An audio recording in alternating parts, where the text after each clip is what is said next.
Si le Christ nous a libérés, c'est pour que nous soyons vraiment libres.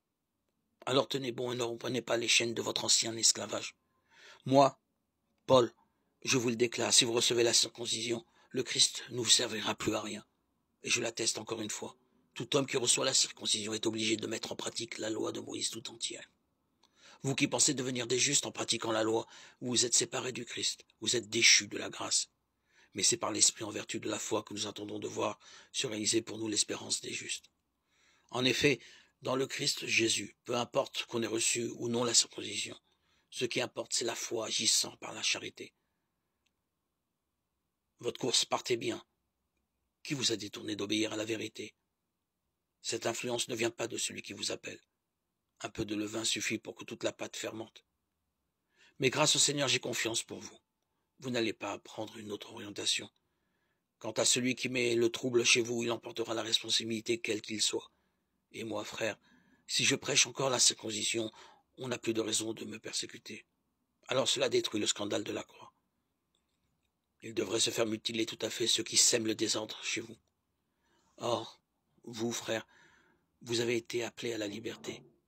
Mais que cette liberté ne soit pas un prétexte pour satisfaire votre égoïsme. Au contraire, mettez-vous par amour au service les uns des autres. Car toute la loi atteint sa perfection dans un seul commandement, et le voici. Tu aimeras ton prochain comme toi-même. Si vous vous mordez et vous dévorez les uns les autres, prenez garde. Vous allez vous détruire les uns les autres. Je vous le dis, vivez sous la conduite de l'Esprit de Dieu. Alors, vous n'obéirez pas aux tendances égoïstes de la chair. Car les tendances de la chair s'opposent à l'esprit, les tendances de l'esprit s'opposent à la chair. En effet, il y a là un affrontement qui vous empêche de faire ce que vous voudriez. Mais en vous laissant conduire par l'esprit, vous n'êtes plus sujet de la loi. On sait bien à quelle action mène la chair. Débauche, impureté, obscénité, idolâtrie, sorcellerie, haine, querelle, jalousie, colère, envie, division, sectarisme, rivalité, beuverie, gloutonnerie et autres choses du même genre. Je vous préviens, comme je l'ai déjà fait, ceux qui agissent de cette manière ne recevront pas en héritage le royaume de Dieu. Mais voici ce que produit l'esprit.